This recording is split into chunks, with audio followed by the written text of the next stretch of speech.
how much longer will JT Miller be a Canuck as the NHL suspends the game's best player for 3 games? Hey everyone, welcome into Off the Post. Rob Wong, joined alongside by Steve Simmons, Bruce Garrioch, and Patrick Johnston. And guys, we recently touched on all the drama surrounding JT Miller, Elias Pettersson, and the Vancouver Canucks, and that story has taken another twist, of course, with all these potential trades or trades that did not happen between the Canucks and the Rangers over the weekend. Patrick, GM Patrick Allvin spoke yesterday. You were there. He, of course, did not say much. So nope. What is the latest? Well, as far as we know, they continue to listen to offers and consider what's available. Certainly, this is something that has been brewing for weeks. It has obviously come out in the open. To the point where they've just come to the conclusion that they have to make a change, that they cannot carry on with the dynamic. And I'm not sure it's necessarily, I mean, for so long it's been sort of Pettersson versus Miller. I'm not so sure it's Pettersson versus Miller anymore. I think it's just gotten to a point where the way Miller has had to, basically has been dealing with his own situation. He had to take some leave. It's just, I think the whole thing has become a drain on the team as a whole. And, whatever specific instances we're still not clear on, but, that he had to take a leave. There was something that happened in and around that Nashville game. There's obviously people have been talking about some sort of confrontation. I think, him confronting the coach perhaps. This is a dynamic, difficult situation. Players have to be dealt with different ways. JT Miller has always been a player who thrives on his emotions. He once told me, he says, I can't play calm. I've tried that. It doesn't work. And those fiery emotions have gotten him into trouble in the past. There were teams that were hesitant about him in the past. And I think it's all come crashing down on him. And it seems like it's going to be a question of when, not if, JT Miller continues to be a Vancouver Canuck. The problem with a guy like JT Miller is you can't live with him and you can't live without him. And he's a very hard guy to replace because he gives you something that virtually no players around the league do, which is why he's always been valued so much. And so you're not winning with him now and with all this distraction around it. And I'm not so sure how they trade him and make the kind of deal that's going to make them better in short term or long term. It's a very, very challenging situation when you have a player who brings that much and that much trouble. Well, and I heard Bruce Boudreau on with Jay Onright on SC last night, and he said, well, in his opinion, first of all, he said he thinks the media has overblown this. So that's on you, Patrick, because we know how you acted with poor Pettersson. Like, that was just the worst I've ever seen. But anyway, I digress. No, but one of the things he said that I thought was interesting was he wouldn't allow this to get to the point where one of them goes. That he would try to find a way to get them both in a room and try to solve this thing. And I think you said to us earlier before we came on that you're of the opinion that maybe this has probably gone too far. And now when you get to the point where you almost trade a player to the New York Rangers to the point that you're going to sit him and maybe have him not play a game, then you probably have gone too far because now JT Miller knows, as Steve said, that the Canucks have made a choice. But I think choosing either of these guys and choosing to move on from one of them is when you're in the situation that they're in, and way better than I do, I think I'd try to find a way to make it work. Yeah, and I think they have, and that's part of the story here. Is they've tried for a very long time, and they thought they had. It was always it is one of those situations where nothing lasts forever, and I think they thought they had a bigger runway than they did. But I think the other thing is to think about this trade issue is, for instance, if Phil Hedl, for instance, is the kind of player, that's the kind of return you're getting. And then obviously he's a decent player, but is he going to stay healthy? You are not going to be the team you are as currently constructed. I mean, that team we saw on Saturday night, that was exactly who the Canucks believe they are. A team that battles, comes out hard, plays hard. But as we're talking, admitted this morning, that has been a problem. They've gotten too high after games like that. The game in Toronto, Steve, they played the Leafs so tight. They kept everything under wraps so well. That's what they want. And then they had two awful performances after that. They're playing the Sabres tonight. Just a team that has really gone up and down and up and down. And in many ways, a reflection of where things have been emotionally between JT Miller, Elias Pettersson, and the rest of the group. But haven't we all covered teams that had rifts in the dressing room, that had divisiveness, that had this guy couldn't stand that guy, and this group of guys couldn't stand that group of guys? Um, when the lights come on and you're it's 8 o'clock and you got to play, that's what matters. And what's weird about the Canucks is, you know, this has gone beyond that. Um, the lights come on, and as you point out, sometimes they look pretty good, and sometimes they look like they're nowhere near a contending team. And so I would not be giving JT Miller away for someone like Heidel. I just, to me, that's not the kind of deal I would make. I want something of equal value back, or I'm not moving. Well, and I mean, I saw this situation in Ottawa with Eric Carlson and Mike Hoffman, and it got to the point where, you know, basically Pierre Dorion had no interest in Hoffman and had to get him out of the dressing room and basically gave him away to the San Jose Sharks, a 30 goal scorer. And I mean, that's where this can get to. And I'm sure that Patrick Alvin and Jim Rutherford have lots of friends who are willing to help them right now. But the problem is Miller and Pedersen's value are probably at their lowest right now. Yeah. Well, I mean, the irony of the whole situation is that they're only in this situation because the guys aren't playing very well. I mean, that is the through line on all of this. No matter what has gone on between the players, no one has gone on between the player and coach, player and teammates. The through line is that these two have not played very well. The team has struggled because of it, and they do not look like the team we thought they were going to be coming out of last season, which was a team that was looking ready to become a contender, and they've been far from it this season. And in many ways, this may just be the expiration of a group that was always going to expire. That's kind of the other way I'm looking at it. But at the end of the day, you've committed to two centers, and you're about to give away one of them, and you're not going to be able to replace them.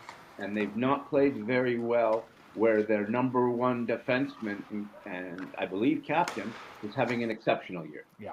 So that's the juxtaposition in all of this. Yeah. Well, Patrick referenced the game on Saturday, and that had quite the interesting ending, of course. The NHL coming down hard on Oilers captain Connor McDavid, suspending him for 3 games for his cross-check to the head of Vancouver's Connor Garland in that one. Steve, did the punishment fit the crime? No. I think what happens so often in hockey is that officials working the game let stuff go, and then when there's a reaction to what they let go, the league jumps all over the people who react to what they let go.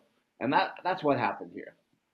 They didn't call the game properly. They didn't call the penalties that should have been called, and therefore Connor McDavid took it upon himself to cross-check the player in the head, which is completely not necessary or should never happen.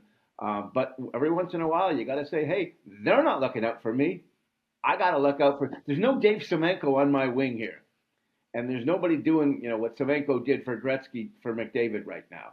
And so once in a while, I mean, yeah, he's going to lose it, and I understand why he's going to lose it. And, I would have said, Connor, I'm sorry by what you did. I'm not going to suspend you. Well, I mean, he got a match penalty. Honest to God, I thought that was enough. And then, I mean, it's Connor Garland, and he didn't even get hurt. No, I mean, he didn't even get hurt on the play. No, usually if a guy gets 3 games, there's some kind of injury there. I mean, to me, I thought that Alex Ovechkin's reaction was the best. He said, "Bad for him, good for us," because he's not playing tonight. The one thing I will say that maybe gives me a little bit of belief in the Department of Player Safety is I always thought there was one set of rules for certain players in the league and another set of rules for guys like Connor Garland. Maybe they've restored my faith that there is not a set of rules. There's not different classes when you suspend the best player in the National Hockey League. That's why we love the NFL, because we know there's 2 sets of rules.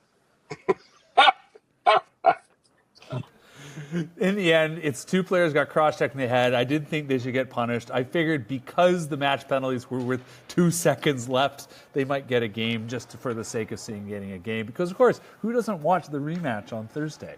Anyway, But we're not even getting that necessarily. I mean, I suppose. I think it's a safe to say that Leon Draisaitl may go after Connor Garland early in the game just to settle whatever it is he wanted to settle at the end of the game, and we may have.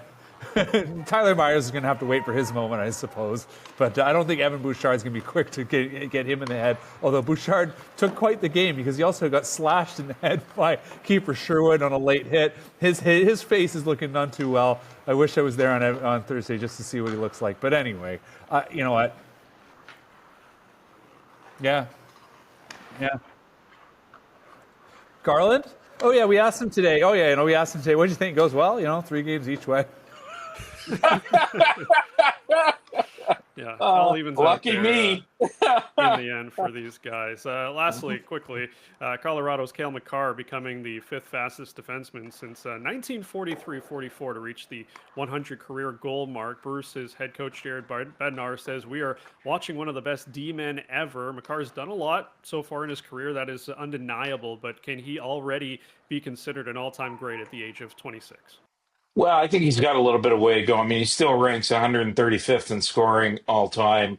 I think what we're watching is certainly a difference maker. They've won a Stanley Cup. I mean, he's got 100 goals and he's got, I think, is it 333 points in his career. I look at him right now and I say, is he a difference maker? Absolutely. I think I think what we want to see, guys, is, and you get to watch him a lot more than us, Patrick, is we want to see, can he lead Canada? Can he get a gold medal with Canada? Can he do those sorts of things? I mean, if he can, he'll be right up there. No. Sorry, go ahead. I've heard Bobby Orr's name brought into, like, where is he compared to Bobby Orr? And I just want to be as clear about this as I can possibly be. In Bobby Orr's 5 best years, he had 530 some points. The next highest scoring defenseman in the NHL at that time had 233 points. As Makar has 338 points in this 5-year period, Quinn Hughes has 327. So it's not that Makar's not great. He is. It's that there are other people who are pretty darn close to what he is.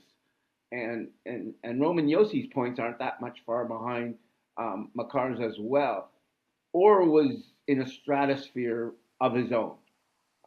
He was plus 371 in a 5-year period. And I know we don't like plus minus, but that's just stupid.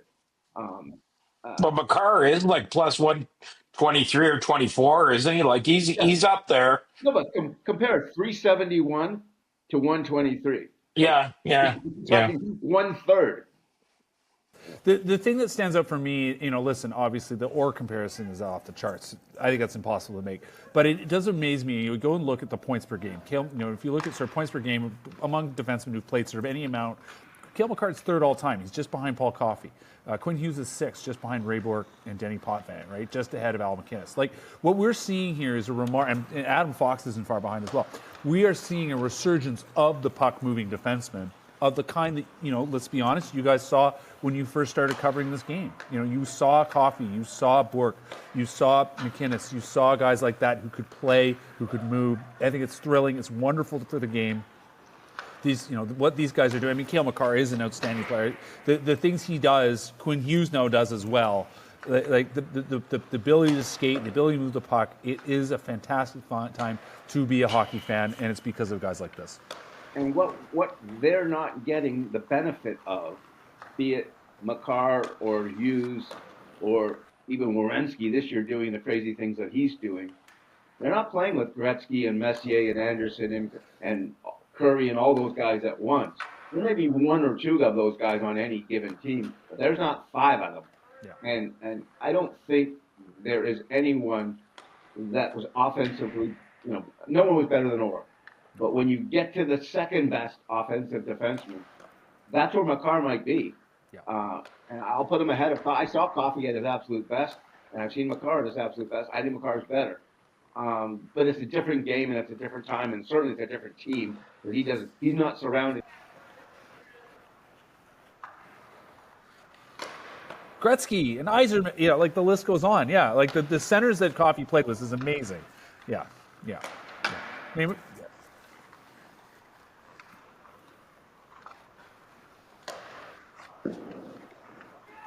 Well, I just hope the Canucks can survive without Tyler Myers. But anyway, we'll discuss that next week. Tyler Myers, one of the good guys in hockey. Don't knock Tyler Myers. You'd be talking to him every day, Bruce, if you could. I know, but poor guy, like, I don't know how they're going to, him and McDavid both getting 3 games. Like, we got Vinny Desharnais here now, and we're fine. We've got giant defensemen up the wazoo. There's one thing the Canucks do well is they get big guys. Yeah, well said. As always, leave your thoughts in the comment section below. For Bruce Garrioch, Steve Simmons, Patrick Johnston, and Rob Wong, thanks for watching. We'll talk to you next time.